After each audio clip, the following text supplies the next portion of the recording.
ನಮ್ಮ ಜೀವನಕ್ಕಿಂತ ತಂದೆ ತಾಯಿ ಅಷ್ಟೊಂದು ಕಷ್ಟಪಟ್ಟು ಸಾಕಿರೋದ್ರಿಂದ ಅವ್ರದ್ದು ಮುಖ್ಯ ಆಗಿರುತ್ತೆ. ಸೊ ಹಾಗಾಗಿ ತಂದೆ ತಾಯಿಗೆ ಬೆಲೆ ಕೊಟ್ಟು ಒಂದೇ ಕುಟುಂಬದಲ್ಲಿ 3 ಜನ ಹೋಗಿ ಕೆರೆಗೆ ಹಾರಿ ಪ್ರಾಣವನ್ನು ಕಳೆದುಕೊಂಡಿದ್ದು. ಅದು ತಾನು ಮುದ್ದಿನ ಮಗಳು ಯಾರೋ ಅನ್ಯ ಜಾತಿ ಹುಡುಗನ ಪ್ರೀತಿಸಿ ಓಡೋದ್ಲು ಅನ್ನೋ ಕಾರಣಕ್ಕೆ 3 ಜನ ಕುಟುಂಬದವರು ಕೂಡ ಕೆರೆಗೆ ಹಾರಿಬಿಟ್ರು. ಈ ಥರದ ಘಟನೆ ನೋಡಿದಾಗ ನೀವು ಪೇರೆಂಟ್ ಆಗಿ ಮಗಳು ಇರ್ತಾಳೆ, ಅವ್ರ ನಿರ್ಧಾರಗಳನ್ನು ರೆಸ್ಪೆಕ್ಟ್ ಮಾಡಬೇಕು ಅಂತನಾ, ಅಥವಾ ಬೇರೆ ಹುಡುಗನ್ನ ಲವ್ ಮಾಡ್ತಿಲ್ಲ ಅಂದ ತಕ್ಷಣ ಅವ್ರನ್ನ ರೆಸ್ಪೆಕ್ಟ್ ಮಾಡಿ ಕಳಿಸ್ಕೊಟ್ಬಿಡ್ಬೇಕು ಅಂತನಾ, ಈ ಥರದ ಘಟನೆಗಳನ್ನು ಯಾವ ರೀತಿ ನೋಡ್ತೀವಿ? ಮಕ್ಕಳು ಕೂಡ ತಾಯಿ ತಂದೆದ ಮಾತು ಕೇಳಬೇಕು. ಅವರು ಮಕ್ಕಳುಗಳ ಮೇಲೆ ಡಿಪೆಂಡ್ ಆಗಿರ್ತಾರೆ. ಮಕ್ಕಳು ಎಜುಕೇಷನ್ ಬಗ್ಗೆ ಆಗಲಿ, ಅವ್ರ ಬೆಳವಣಿಗೆ ಬಗ್ಗೆ ಆಗಲಿ, ಅವರು ಕನಸುಗಳು ಕಟ್ಟಿರ್ತಾರೆ. ಮಕ್ಕಳು ಕೂಡ ಅದೇ ರೀತಿ ಅಮ್ಮದಿರ ತಂದೆ ತಾಯಿಗೋಸ್ಕರ ಅವರು ಸ್ಪಂದಿಸಬೇಕು. ಅದ್ರ ಮೇಲೆ ನಾವು ಮಿತಿ ಮೀರಬಾರ್ದು, ಜಾಸ್ತಿ ಒತ್ತಡ ಕೊಡೋಕೆ ಹೋಗಬಾರ್ದು.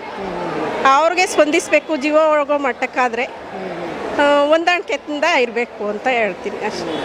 ಈ ಜಾತಿ ವ್ಯವಸ್ಥೆ ಬಗ್ಗೆ ಅಟ್ಲೀಸ್ಟ್ ಯಾವುದೋ ಬೇರೆ ಜಾತಿ ಓಕೆ ಒಳ್ಳೆ ಹುಡುಗ ಅವೆಲ್ಲ ಬಿಟ್ಟು ಈ ಜಾತಿ ವ್ಯವಸ್ಥೆನ ನೀವು ನಂಬ್ತೀರಾ ಅಥವಾ ಓಕೆನಾ? ಯಾಕೆಂದರೆ ಜಾತಿ ವ್ಯವಸ್ಥೆಯಲ್ಲಿ ನಾನು ಒಂದು ಇನಿಷಿಯೇಟ್ ಆಗಿ ತೊಗೊಂಡು ಮಾತಾಡ್ತೀನಿ ಮೇಡಮ್. ನೋಡಿ, ನಮ್ಮ ಜಾತಿಲಿ ಭಾಳಷ್ಟು ಸಂಸ್ಕೃತಿ ವಿಚಾರ ಆಚಾರ ಬೇರೆ ಇರುತ್ತೆ, ಅವ್ರ ಜಾತಿಲಿ ಬೇರೆ ಇರುತ್ತೆ. ಒಂದೇ ಸರಿ ಬಂದು ಕುಟುಂಬದಲ್ಲಿ ಹೊಂದಾಣಿಕೆ ಮಾಡ್ಕೊಳ್ಳೋದು ಕಷ್ಟ ಆಗುತ್ತೆ, ಶಾಸ್ತ್ರ ಸಂಪ್ರದಾಯಗಳಿಗೆ. ಅದಕ್ಕೋಸ್ಕರ ಹಿರಿಯರು ಅದನ್ನು ಓಕೆ ಮಾಡ್ತಾರೆ. ಹೋಗ್ಬೇಕು ಅಂತ ಹೇಳಿರ್ತಾರೆ. ಯಾಕೆಂದರೆ ಅಣ್ಣ ತಂಗಿ ತಮ್ಮ ಸೋದರ ಮಾವ ಅಂತ ಇರುತ್ತೆ. ಅದನ್ನು ನಾವು ಬಿಟ್ಬಿಟ್ಟು ಯಾವ್ಯಾವುದೋ ದಾರಿಲಿ ಹೋದರೆ ಅದು ಅಣ್ಣ ತಂಗಿ ಏನು ಗೊತ್ತಾಗಲ್ಲ. ಅದು ಒಂದು ಚೌಕಟ್ಟಲ್ಲಿ ಹೋದರೆ, ಹಿರಿಯರ ಮಾರ್ಗದ ತೋರಿಸಿರೋದ್ರಲ್ಲಿ ಹೋದರೆ ಒಂದು ಬೆಳವಣಿಗೆ ಇರ್ತದೆ, ಒಂದು ಬೆಲೆನೂ ಇರ್ತದೆ, ಒಂದು ದಾರಿ ಮಾರ್ಗನೂ ಇರ್ತದೆ. ಅದು ಎಲ್ಲೋದ್ರೂ ಹೆಸರು ತಾಳ ಮೇಳ ಎಲ್ಲ ಉಟ್ಕೊಳ್ಳುತ್ತೆ ಅಲ್ಲಿ. ಇಲ್ಲಾಂದರೆ ನಾವು ಇಷ್ಟ ಬಂದಂಗೆ ಹೋಗೋದು ಅಂದರೆ ಆವಾಗ ಏನಾಗುತ್ತೆ ಅಂದರೆ ಸುತ್ತಿ ಬಳಸಿ ಅಣ್ಣನ್ನೇ ಕಟ್ಕೋತೀವೋ ಗೊತ್ತಿಲ್ಲ, ತಮ್ಮನ್ನೇ ಕಟ್ಕೋತೀವೋ ಗೊತ್ತಿಲ್ಲ. ಅವ್ರು ಯಾರ ಮಕ್ಕಳು ಅಂತಲೇ ಅವ್ರಿಗೆ ಗೊತ್ತಾಗಿರಲ್ಲ. ಏನಕ್ಕೆ ಅಪ್ಪ ಅಮ್ಮ ಹೇಳ್ತಾರೆ ಅಂದರೆ ಇಂಥವ್ರನ್ನೇ ಕಟ್ಕೋಬೇಕು, ನಾವು ಹೇಳ್ತಾವೆ ಕಟ್ಕೋಬೇಕು ಅಂತ. ಏನಂದರೆ ಅಣ್ಣ ತಮ್ಮ ಅಂತ ನಮ್ಮವ್ರು ಯಾರು ಅಂತ ಬಂಧು ಬಳಗ ಅಂತ ಗೊತ್ತಾಗಲ್ಲ. ನಾಳೆ ದಿವಸ ತಪ್ಪಿ ಅಣ್ಣನ್ನೇ ಮದುವೆ ಮಾಡ್ಕೊಳ್ಳೋದು ಸ್ಥಿತಿ ಬೇಡ. ಅದು ಒಂದು ಹಿರಿಯರ ದಾರಿಗೆ ತೋರಿಸಿದ ಇದರಲ್ಲಿ ಹೋಗ್ಬೇಕು ಅಂತ. ಮಕ್ಕಳು ನೋಡಿ, ಪೋಷಕರ ಮಾತುಗಳನ್ನೇ ಮುರಿದು ಈ ಥರ ಓಡೋಗೋದು, ಅದಕ್ಕೆ ಇವರು ಕೂಡ ಪೇರೆಂಟ್ಸ್ಗಳು ಹೋಗಿ ಮಾನ ಮರ್ಯಾದೆ ಗಂಜಿ ಪ್ರಾಣವನ್ನು ಕಳೆದುಕೊಳ್ಳೋದು. ಮಕ್ಕಳಿಗೆ ಅಭಿಪ್ರಾಯಗಳನ್ನು ರೆಸ್ಪೆಕ್ಟ್ ಮಾಡಬೇಕಾದ ಅಥವಾ ಬೆಳೆಸೋ ರೀತಿ ಏನಾದರೂ ಬದಲಾಗಬೇಕು ಅಂತ? ಬೆಳೆಸೋ ರೀತಿನೂ ಬದಲಾಗಬೇಕು. ಮಕ್ಕಳುಗಳು ಕೂಡ ಎಜುಕೇಷನ್ ಮಾಡಿರ್ತಾರೆ. ಆ ಎಜುಕೇಷನ್ ತಕ್ಕನಾಗೆ ಅವರು ತಿಳುವಳಿಕೆ ಇರ್ತದೆ. ಅವ್ರು ಅದ್ರ ತಕ್ಕನಾಗೆ ಸೂಸೈಡ್ ಮಾಡ್ಕೊಳಕ್ಕೆ ಹೋಗ್ದಂಗೆ ಫೇಸ್ ಮಾಡಬೇಕು. ಹೊಂದಾಣಿಕೆಯಿಂದ ಇಬ್ಬರು ಮನೆಯವ್ರನ್ನೂ ಕೂರಿಸಿ ಹೊಂದಾಣಿಕೆ ಮಾಡಿ ಅವರು ಒಪ್ಪಿಸಿ ಮದುವೆ ಮಾಡ್ಕೋಬೇಕು. ಅದು ಬಿಟ್ಟು ಹೋಗಿ ಸಾಯೋದು, ಓಡೋಗೋದು ಅದೆಲ್ಲ ಚೆನ್ನಾಗಿರಲ್ಲ. ಈ ಪ್ರಕರಣದಲ್ಲಿ ಎಸ್ಪೆಷಲಿ ರಾಜಿ ಪಂಚಾಯತಿನೂ ಕೂಡ ಮಾಡಿದ್ರು, ಆದರೂ ಓಕೆ ಅಂತ ಹೇಳಿ ಮಾತು ಮುರಿದು ಓಡೋಗೋದಕ್ಕೆ ಈ ಥರ ಮಾಡಿಕೊಂಡ್ರು. ಏನು ಮಾಡೋಕ್ಕಾಗಲ್ಲ. ಅದು ಮೀರಿ ಹೋದಾಗ, ಕೈ ಮೀರಿ ಹೋದಾಗ ಏನು ಮಾಡೋಕ್ಕಾಗಲ್ಲ. ಅಂಥವೇ ಈಗ ಜಾಸ್ತಿ ನಡೀತೈತೆ. ಆದ್ದರಿಂದ ಅದು ಬೇಡ, ಮುಂದಕ್ಕೆ ಆಗೋದು ಬೇಡ. ಅವರು ತಿಳುವಳಿಕೆ ಇರೋ ಮಕ್ಳುಗಳು ಇರ್ತವೆ. ಈಗ ಯಾವ ಓದದೇ ಇರೋ ಮಕ್ಕಳು ಯಾವೂ ಇಲ್ಲ. ತಿಳುವಳಿಕೆ ಮಕ್ಳು ಇರೋದ್ರಿಂದ ಅವರು ತಿಳುವಳಿಕೆನ ಮುಂದಕ್ಕೆ ತಗೋಬೇಕು. ಫಸ್ಟು ತಾಯಿ ತಂದೆನೂ ಒಂದು ಇದನ್ನ ಯೋಚನೆ ಮಾಡಬೇಕು. ಅವರು ಅದು ನೋಡ್ತಾ ಮುಂದಕ್ಕೆ ಅವರು ನಿರ್ಧಾರಗಳು ತಗೋಬೇಕು. ಅದೊಂದೇ ಕೇಳ್ಕೊಳ್ಳೋದು ಮಕ್ಕಳಲ್ಲಿ. ಹಿರಿಯರ ಮಾತು, ಅವ್ರ ತಂದೆ ತಾಯಿ ಎಷ್ಟು ಕನಸು ಕಟ್ಟಿರ್ತಾರೆ, ಮಕ್ಕಳು ಇದೇ ರೀತಿ ಆಗಬೇಕು, ನಮ್ಮ ಮಕ್ಕಳನ್ನ ಇದೇ ರೀತಿ ಬೆಳೆಸ್ಬೇಕು, ಒಳ್ಳೆ ರೀತಿಲಿ ಅಂತ ಕನಸು ಕಟ್ಟಿರ್ತಾರೆ. ಅವ್ರ ಕನಸುಗಳು ಅಂದರೆ ನಿಮ್ಮನ್ನ ಒಳ್ಳೆ ರೀತಿಯಲ್ಲಿ ತರಬೇಕು ಮೇಲೆ ಅಂತಲೇ ಹೊರತು ನಮ್ಮ ಕಷ್ಟ ನಿಮಗೆ ಬೇಡ ಅಂತ ಅವ್ರನ್ನ ಕೆಟ್ಟದ್ದಂತೂ ಯಾವ ತಾಯಿ ತಂದೆನೂ ಬಯಸಲ್ಲ. ಅದಕ್ಕೋಸ್ಕರ ಮಕ್ಕಳಲ್ಲಿ ಕೇಳ್ಕೊಳ್ಳೋದು ಏನಂದರೆ, ಅಮ್ಮ ಅಪ್ಪನ ಮಕನೂ ನೋಡ್ರಿ, ಕೇಳ್ರಿ, ನಿಮ್ಗೆ ಇಷ್ಟ ಆಗಿದೆಯಾ ಕೇಳಿ ಇಬ್ಬರು ಮನೆಯವ್ರನ್ನ ಒಪ್ಪಿಸಿ ಮದುವೆ ಮಾಡ್ಕೊಳ್ಳಿ. ಇಲ್ಲ ಆಗಲ್ವಾ, ಅಷ್ಟು ಮೀರಿ ದೊಡ್ಡ ದೊಡ್ಡ ಕುಟುಂಬಗಳಿರ್ತವೆ, ಆಗಲ್ಲ ಅನ್ನೋ ಸಿಚುವೇಶನಲ್ಲಿ ನೀವೇನಾದರೂ ಒಂದು ನಿರ್ಧಾರ ತಗೋಬೇಕು, ಧೈರ್ಯವಾಗಿರಬೇಕು. ಇಬ್ಬರು ಕೂಡ ಅದಕ್ಕೆ ಸ್ಪಂದಿಸಬೇಕು ನಿರ್ಧಾರಕ್ಕೆ ಅಂತ ಬಯಸ್ತೀನಿ ಅಷ್ಟೇ. ಚಂದ್ರಕಲಾ ಅಂತ. ಮಾನ ಮರ್ಯಾದೆಗಿರೋರು ಆ ಕೆಲಸ ಮಾಡ್ಕೋತಾರೆ.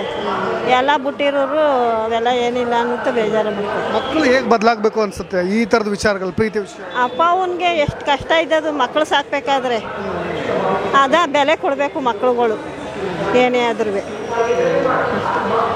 ಅಷ್ಟೇ ಕೇಳ್ಕೊಳ್ಳೋದು. ನೋವಲ್ವಾ, ಸಾಕಿ ಸಲ್ವಿ 9 ತಿಂಗಳು ಎತ್ತಿ ಒತ್ತಿ ಸಾಕಿ ಸಲ್ವಿ ಅವ್ರಿಗೆ ಎಷ್ಟು ಕಷ್ಟ ಇದ್ದು ನೋವು ಇದ್ದದೆ ಬೇಜಾರಾಯ್ತದಲ್ವ. ಅಂಥ ಮಕ್ಕಳು ನೋಡ್ದೇರೇನು ಅಂದ್ಬಿಟ್ಟು ಅದು ಮಾನ ಮರ್ಯಾದೆಗಿರೋರು ಮಾಡ್ಕೋತಾರೆ ಆ ಥರ ಕೆಲಸ. ಅಷ್ಟೇ ಬೇಜಾರನ್ನೇ. ಎಂತೆಂಥ ತಾಯಿ ತಂದೆಗಾದರೂ ಬೇಜಾರನ್ನೇ ಅದು. ಅವು ಮಾಡಬಾರ್ದು ತಪ್ಪು. ಮಕ್ಕಳುಗಳು ಆ ಥರ ಮಾಡಬಾರ್ದು ಅಷ್ಟೇ. ನಮ್ಮ ಬೇಜಾರಾಯ್ತದೆ. ಅವರು ಆಗಿರೋದು ನೋಡಿದ್ರೆ ನಮ್ಗೆ ಎಷ್ಟೊಂದು ಬೇಜಾರಾಯ್ತದಲ್ವ, ಏನಕ್ಕೆ ಮಕ್ಕಳು ಹೊಂದಿಸ್ತದೆ. ಈಗಿನ ಕಾಲದಲ್ಲಿ ಅಟ್ಲೀಸ್ಟ್ ನೋಡಿ ಈ ಥರದ ಘಟನೆಗಳು ಭಾಳಷ್ಟು ಆಗ್ತಿರೋದು. ಮಕ್ಕಳನ್ನ ಸಾಕ್ಬೇಕಾದ್ರೆ ಏನಾದ್ರು ಪೋಷಕರು ತುಂಬ ಎಚ್ಚರಿಕೆ ವಹಿಸಬೇಕು ಬೇಕು, ಬುದ್ಧಿನ ಕಲ್ತ್ಕೋಬೇಕು, ಮಕ್ಕಳುಗಳು ಕಲ್ತ್ಕೋಬೇಕು. ತಾಯಿ ತಂದೆ ಮಾನ ಮರ್ಯಾದೆ ಎಲ್ಲ ಬಿಟ್ಟು ನನಗೆ ಕಲ್ತ್ಕೋಬೇಕು ಮಕ್ಕಳುಗಳು. ಬೇಜಾರ ಎಂತೆ ತಾಯಿ ತಂದೆ ಆದ್ರೂ ಬೇಜಾರ, ಅದು ಮಕ್ಕಳು ಸಾಕಿ. ಏನಾದ್ರೆ ಚಿಕ್ಕರಿಂದ ತಂದೆ ತಾಯಿ ಸಾಕಿರ್ತಾರೆ, ನಾವು ನಮ್ಮ ಜೀವನಕ್ಕಿಂತ ತಂದೆ ತಾಯಿ ಅಷ್ಟೊಂದು ಕಷ್ಟಪಟ್ಟು ಸಾಕಿರೋದ್ರಿಂದ ಅವ್ರದ್ದು ಮುಖ್ಯ ಆಗಿರುತ್ತೆ. ಸೊ ಹಾಗಾಗಿ ತಂದೆ ತಾಯಿಗೆ ಬೆಲೆ ಕೊಟ್ಟು ಅವ್ರಿಗೆ ಇಷ್ಟ ಇದ್ದರೆ ಮೊದಲೇ ಹೇಳ್ಬಿಟ್ಟು ಅದನ್ನು ಕ್ಲಿಯರ್ ಮಾಡ್ಕೋಬೇಕು. ಇಲ್ವಾ ಆಗಲ್ಲ ಅಂತಂದರೆ ಬಿಟ್ಬಿಡ್ಬೇಕು. ಇಲ್ಲಪ್ಪ ನಾನು ಹಿಂಗೆ ಇರ್ತೀನಿ ಅಂತ ಅವ್ರು ಫಸ್ಟೇ ಹೇಳ್ಬಿಡ್ಬೇಕು. ಅದ್ರ ಬದಲು ಈ ಥರ ಎಲ್ಲ ಮಾಡ್ಕೊಳ್ಳೋದು ಸರಿ ಇರಲ್ಲ ಸರ್. 20 ವರ್ಷ ಸಾಕಿರ್ತಾರೆ ಪೋಷಕರು, ಏಕಾಏಕಿಯಾಗಿ ಅವ್ರ ಮಾತುಗಳನ್ನೇ ಮುರಿದು ಓಡೋಗೋದಿದೆಯಲ್ಲ, ಈ ಥರದ ಘಟನೆಗಳು ನೋಡಿದಾಗ ನಿಮ್ಗೆ ಎಷ್ಟು ಆಘಾತ ಆಗುತ್ತೆ, ಅದನ್ನು ಎಷ್ಟು ಸೂಕ್ಷ್ಮವಾಗಿ ನೋಡ್ತೀವಿ ಸರ್? ಅದೇ ನಮ್ಗನ್ಸೋ ಪ್ರಕಾರ ಅದೇ ತಂದೆ ತಾಯಿಗೆ ಬೆಲೆ ಕೊಡಬೇಕು ಅಂತ ನನ್ನ ಅನಿಸಿಕೆ. ಈ ಥರ ಎಲ್ಲ ಮಾಡ್ಕೋಬಾರ್ದು ಅಂತ. ಪೇರೆಂಟ್ಸ್ಗಳು ಫ್ಲೆಕ್ಸಿಬಲ್ ಆಗಬೇಕು ಅನ್ಸುತ್ತಾ ಈ ಥರದ ವಿಚಾರಗಳಲ್ಲಿ? ಓಕೆ, ಬೇರೆ ಜಾತಿ ಆದರೂ ಓಕೆ, ಒಳ್ಳೆ ಹುಡುಗನ ಆ ಥರ ಕೇಳಿ ಮಾಡಿ ಅವ್ರ ಮಾತುಗಳನ್ನು ರೆಸ್ಪೆಕ್ಟ್ ಮಾಡಿ. ಅಂದರೆ ಪೇರೆಂಟ್ಸ್ ಇವಾಗಿನ ಜನ್ರೇಷನ್ಗೂ ನಾವು ಬೆಳೆದು ಬಂದಿರೋ ಜನ್ರೇಷನ್ಗೂ ತುಂಬ ಡಿಫ್ರೆನ್ಸ್ ಇದೆ. ಸೊ ಹಂಗಾಗಿ ಏನಂದರೆ ತಂದೆ ತಾಯಿಗಳಿಗೆ ಬೆಲೆ ಕೊಡಲೇಬೇಕು. ಅಂದರೆ ಅವ್ರು ಬೆಳೆದಿರೋ ಬರೋ ಕಾಲ ಒಂದು ಕಡೆ. ಅಂದರೆ ಫಸ್ಟ್ ಎಲ್ಲ ಏನಂದರೆ ಅಪ್ಪ ಅಮ್ಮ ಮದುವೆ ಆಗೊಂಡ್ರೆ ಸಾಕು, ಓಕೆ ಅಂತ ಆಯಿತು, ಅಪ್ಪ ಅಮ್ಮನ ಇಷ್ಟ ಅಂದ್ಬಿಟ್ಟು ಆಗ್ಬಿಡ್ತಿದ್ವಿ. ಈಗ ಮಕ್ಳಿಗೂ ಸ್ವಲ್ಪ ನಾನು ಹಿಂಗೆ ಇರಬೇಕು, ಈ ಥರನೇ ಮದುವೆ ಆಗಬೇಕು, ಈ ಥರದವ್ರನ್ನೇ ಇರಬೇಕು ಅನ್ನೋದಿರುತ್ತೆ. ಅವರು ಒಂದ್ಸಲ ಕೇಳಿ ಮಾಡಿದ್ರೆ ಒಳ್ಳೇದಾಗುತ್ತೆ. ಏನೋ ಅವ್ರ ತಂದೆ ತಾಯಿಗೆ ಅಂದರೆ ತಂದೆ ತಾಯಿಯನ್ನು ಹಾಳಾಗಬೇಕು ಅಂತ ಯಾರೂ ಮಾಡಲ್ಲ, ಮಕ್ಕಳು ಚೆನ್ನಾಗಿರಲಿ ಅಂತಲೇ ಮಾಡ್ತಾರೆ. ಅದನ್ನು ಅವ್ರು ಅರ್ಥ ಮಾಡ್ಕೋಬೇಕು. ಕೆಲವೊಬ್ಬರು ಲವ್ ಮ್ಯಾರೇಜ್ ಆಗಿ ಓಡೋಂಟಾಗಿ ಮದುವೆ ಆಗಿ ಮತ್ತೆ ಅವ್ರ ಲೈಫಲ್ಲಿ ಏನೇನೋ ಆಗಿ ಅದು ಹಾಳಾಗಿರೋ ಜೀವನ ಉದಾಹರಣೆಗಳು ಇವೆ, ತುಂಬ ನೋಡಿದ್ದೀವಿ ನಾವು. ಬಟ್ ಆದರೆ ಏನಾದರೂ ತಂದೆ ತಾಯಿ ಹೇಳಿದವ್ರನ್ನೇ ಮದುವೆ ಆದರೆ ಒಳ್ಳೇದಾಗುತ್ತೆ ಅಂತ ನೋವು ಆಗುತ್ತೆ ಸರ್. ಚಿಕ್ಕದ್ರಿಂದ ಸಾಕಿ ಇವಾಗ ಹೊಂಟೋದ್ರು ಅಂದರೆ ಬೇಜಾರಾಗಲ್ವಾ? ನೋಡಿಲ್ಲ ನಾನು ಅದು ಸೀನು. ಒಂದು ಸ್ವಲ್ಪ ಬೇಜಾರಾಗುತ್ತೆ. ನಮಗೂ ಇದೆ. ಪೋಷಕರು ಎಡುತ್ತಿದ್ದಾರ ಮಕ್ಕಳನ್ನ ಸಾಕೋ ವಿಚಾರ ಸರ್? ಪೋಷಕರು ಎಲ್ಲ ಎಡುತ್ತಾ ಇದ್ದಾರ ಮಕ್ಕಳನ್ನ ಸಾಕೋ ವಿಚಾರದಲ್ಲಿ ಅಂತ? ಅವ್ರ ಮಕ್ಕಳೇ ಎಡುತ್ತಾರೆ, ಪೋಷಕರೆಲ್ಲಿ ಎಡುತ್ತಾರೆ? ಅವ್ರು ಹೊಟ್ಟೆಗಿಲ್ಲ ಅಂದರೂ ಅವ್ರ ಮಕ್ಳಿಗಾರು ಕೊಡ್ತಾರೆ. ಅದು ಮಕ್ಳಿಗೆಲ್ಲಿ ನೋವ್ಸಲ್ಲ, ಆದರೂ ಬೇಜಾರಾಗುತ್ತೆ. ಇಲ್ಲ, ಯಾರೋ ಮನೇಲಿ ಅನ್ಯ ಜಾತಿ ಹುಡುಗನ ಇಷ್ಟಪಡ್ತಾ ಇದ್ದೀನಿ ಅಂದಾಗ ಪೋಷಕರು ಅದನ್ನು ಹೇಗೆ ಅರ್ಥ ಮಾಡಿಸ್ಬೇಕು? ಓಕೆ ಓಕೆ ಅಂತ ಕೊಟ್ಟು ಮದುವೆ ಮಾಡಿಸ್ಬೇಕು, ಅಥವಾ ಅದನ್ನು ಹೇಗೆ ಅರ್ಥ ಮಾಡಿಸ್ಬೇಕು? ಅದೇ ಅವ್ರ ಜಾತಿ ಆದರೆ ಮಾಡ್ತಾರೆ, ಬೇರೆ ಜಾತಿ ಆದರೆ ಯಾರು ಮಾಡ್ತಾರೆ? ಯಾರೂ ಒಪ್ಪಲ್ಲ. ನೋಡಿ ಗೇಡಿ ಮಾಡ್ಬೇಕು. ಹಿಂಗೆ ಮಾಡಿಬಿಟ್ರೆ ಆಗಲ್ಲ ಪಾಪ. ಎತ್ತೋರ್ಗೂ ಎತ್ಗಳು ನೋವಾಗಲ್ವಾ? ನೋವಾಗುತ್ತೆ. ಹೌದು ಸರ್. Thank you. ನೀವೇನು ಹೇಳ್ತೀರಮ್ಮ ಈ ಘಟನೆ ಸಂಬಂಧ? ನಾವು ಅದನ್ನೇ ಹೇಳೋದು, ಅವ್ರಿಗೂ ಬೇಜಾರಾಗುತ್ತೆ ಅಲ್ವಾ, ಎತ್ತು ತಾಯಿಗೆ ತಂದೆಗೆ ಅವ್ರಿಗೂ ಬೇಜಾರಾಗುತ್ತೆ. ನಾನು ನೋವಿನ ಪ್ರಶ್ನೆ ಮಾತಾಡ್ತಾ ಇಲ್ಲ ಮೇಡಮ್. ಅಟ್ಲೀಸ್ಟ್ ನೀವು ನೋಡಿ ನಿಮ್ಮ ಜೀವನಾನುಭವ, ನಾನು ಯಾಕೆಂದರೆ ಇಷ್ಟು ಜರ್ನಿದು ಓಡಿದ್ದೀರಾ, ಎಷ್ಟೋ ಮದುವೆಗಳು, ಮಕ್ಕಳು ಎಲ್ಲರೂ ಮದುವೆ ಮಾಡಿರ್ತೀರಿ. ಇದರ ಸಂದರ್ಭಗಳಲ್ಲಿ ಪೇರೆಂಟ್ಸ್ಗಳ ಮಾತು ಎಷ್ಟು ಇಂಪಾರ್ಟೆಂಟ್ ಆಗುತ್ತೆ, ಅದನ್ನ ಯಾಕೆ ಮಕ್ಕಳು ಕೇಳ್ತಿಲ್ಲ ಅನ್ನೋ ವಿಚಾರವಾಗಿ. ಅಂದರೆ ಅವ್ರು ಕೇಳಬೇಕಲ್ಲ, ಮಕ್ಳುಗಳು ಕೇಳೋದಿಲ್ವಲ್ಲ. ಒಂದೊಂದು ಟೈಮಲ್ಲಿ ಹಠ ಮಾಡಿಬಿಡ್ತಾರಲ್ಲ, ಅವಾಗ ಇದಾಗುತ್ತೆ ಅಷ್ಟೇ. ಇಲ್ಲ, ಮಕ್ಕಳು ನಾವು ಎಜುಕೇಷನ್ ಮಾಡಿದ್ದೀವಿ, ನಮಗೆ ಗೊತ್ತು, ನನ್ನ ನಿರ್ಧಾರ ನಾನೇ ತೆಗೆದುಕೊಳ್ತೀನಿ ಅನ್ನೋದನ್ನು ಪೋಷಕರು ರೆಸ್ಪೆಕ್ಟ್ ಮಾಡಬೇಕು. ಮಾಡಬೇಕು. ಎರಡು ಮುಖ್ಯನೇ. ಅವರು ಓದಿಸಿದ್ದಾನೆ, ಇವರು ಎಜುಕೇಷನ್ ತಗೊಂಡಿರೋದು, ಎರಡೂ ಮುಖ್ಯನೇ. ಅದು ಅವ್ರು ತಿಳ್ಕೊಬೇಕು. ಏನಕ್ಕೆ ತರಬೇಕಲ್ವಾ? ಮೊದಲೇ ಹೇಳ್ಬಿಟ್ಟು ಮಾಡ್ಕೋಬೋದಲ್ವಾ? ಅಷ್ಟು ಮನ್ಸು ನೋವು ಮಾಡಿ ಅವ್ರಿಗೆಲ್ಲ ಅಷ್ಟೊಂದು ಲೆವೆಲ್ಗೆಲ್ಲ ಏನಕ್ಕೆ ತರಬೇಕಲ್ವಾ? ಫಸ್ಟಿಗೆ ಹೇಳ್ಬಿಟ್ಟು ಬೇಡ ನಾವು ಮದುವೆ ಆಗಲ್ಲ, ನಾವು ಯಾರನ್ನ ಪ್ರೀತಿಸ್ತಾ ಇದ್ದೀವಿ ಅಂತ ಹೇಳಿ ಮದುವೆ ಮಾಡ್ಕೋಬೋದಿತ್ತಲ್ವಾ? ಓಕೆ, ಒಂದು ಕಡೆ ಒಂದು ಲೆವೆಲಿಗೆ ಅರ್ಥ ಮಾಡ್ಸೋಕ್ಕೆ ಪ್ರಯತ್ನ ಪಡ್ತಾ ಇದ್ದೀವಿ, ಪೋಷಕರು ಕೇಳೋದೇ ಇಲ್ಲ.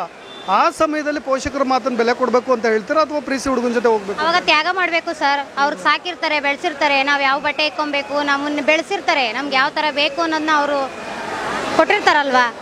ನೆನ್ನೆ ಮನೆ ಬಂದರು ಅಂದ್ಬಿಟ್ಟು ಅವ್ರು ಪ್ರೀತಿ ಮಾಡಿದ್ರು ಅಂದ್ಬಿಟ್ಟು ಹೇಳ್ಬಿಟ್ಟು ಹೊಟ್ಟೋಗ್ಬಿಡೋದ? ಅದು ಎಷ್ಟು ಮಟ್ಟಕ್ಕೆ ಸರಿ ಇರುತ್ತಲ್ವಾ? ತಂದೆ ತಾಯಿ ಮಾತನ್ನು ಮೀರಬಾರ್ದಲ್ವಾ? ಶಶಿಕಲಾ. ಪವಿತ್ರ. ನಾಗು. HD ಕೋಟೆಯಲ್ಲಿ ಒಂದು ಘಟನೆ ನಡೀತು ಮೇಡಮ್. ಅಂದರೆ ನಿಮಗೆ ಗೊತ್ತಿರ್ಬೋದು, ಒಬ್ಬ ಮಗಳು, ಹಿರಿಯ ಮಗಳು ಅನ್ಯ ಜಾತಿ ಹುಡುಗನ ಪ್ರೀತಿಸಲಿದ್ಲು ಅನ್ನೋ ಒಂದೇ ಕಾರಣಕ್ಕೆ ಇಡೀ ಕುಟುಂಬ ಕೆರೆಗೆ ಹಾರಿ ಸಾವನ್ನಪ್ಪಿದ್ದು. ಪ್ರಸ್ತುತ ಸಮಾಜದಲ್ಲಿ ನೋಡಿ ಈ ಥರದ ಘಟನೆಗಳು ನೋಡಿದಾಗ ಪೋಷಕರು ಹೇಗೆ ಬದಲಾಗಬೇಕು, ಮಕ್ಕಳು ಯಾವ ರೀತಿಯಾಗಿ ಬದಲಾಗಬೇಕು, ಅವ್ರು ಸಾಕೋ ರೀತಿ ಏನು ಹೇಳ್ತೀವಿ? ಏನು ಒಬ್ರನ್ನೊಬ್ರು ಅರ್ಥ ಮಾಡ್ಕೊಂಡಿದ್ರೆ ಸರೋಗಿರೋದು. ಅವ್ರನ್ನ ಕೇಳ್ಬೋದು, ಮಕ್ಕಳನ್ನ ಅವರು ಇಷ್ಟ ಕಷ್ಟ ಕೇಳಬೇಕಾಗಿತ್ತು. ಇಲ್ಲ ಮಕ್ಳುಗಳು ಅಪ್ಪ ಅಮ್ಮನ್ನ ಅವ್ರ ಇಷ್ಟ ಕಷ್ಟ ಕೇಳಬೇಕಾಗಿತ್ತು. ಯಾರು ಏನು ಮಾಡ್ಕೊಳ್ಳೋದೆ ಅವರವರೇ ಡಿಸಿಷನ್ ತಗೊಬಿಟ್ರೆ ನಾಳೆ ಏನಾದರೂ ಹೆಚ್ಚು ಕಮ್ಮಿ ಆದರೆ ಅಪ್ಪ ಅಮ್ಮನಿಗೂ ಕೆಟ್ಟ ಹೆಸರಿರುತ್ತೆ. ಮಕ್ಳುಗಳ ಜೀವನ ಸರೋಗಲಿಲ್ಲ ಅಂದರೆ ಅಪ್ಪ ಅಮ್ಮನೂ ಸಾಯೋವರೆಗೂ ಯೋಚನೆ ಮಾಡ್ತಾರಲ್ವ. ಈಗ ಯಾರ್ದು ತಪ್ಪು ಯಾರ್ದು ಸರಿ ಇಲ್ಲಿ ಮನೆಗಳಲ್ಲಿ ಅಂಡರ್ಸ್ಟ್ಯಾಂಡಿಂಗ್ ಇಲ್ಲ ಅಂದಾಗ ನೋಡಿದಾಗುತ್ತೆ. ನೋಡಿ, ಅನ್ಯ ಜಾತಿ ಹುಡುಗನ ಪ್ರೀತಿಸಿದ ತಕ್ಷಣಕ್ಕೆ ಫ್ಯಾಮಿಲಿಯವ್ರಿಗೆ ಒಂದು ಇರುತ್ತೆ, ಮಾನ ಮರ್ಯಾದೆ ಈ ಥರದ್ದೆಲ್ಲ ಹಂಚು ಬಿಡ್ತಾರೆ.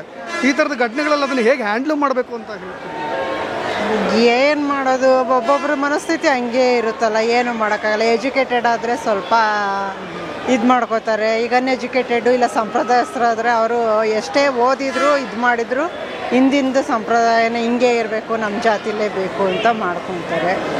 ಅದು ಅವ್ರವ್ರ ಮನಸ್ಥಿತಿ ಮೇಲೂ ಇರುತ್ತಲ್ವ. ಹಿಂಗೆ ನಾವು ಹೇಳಿದ ತಕ್ಷಣ ಬದಲಾಗೋಂಗಿದ್ದೀರ, ಪ್ರಪಂಚ ಎಲ್ಲ ಬದಲಾಗ್ತಾ ಇತ್ತು.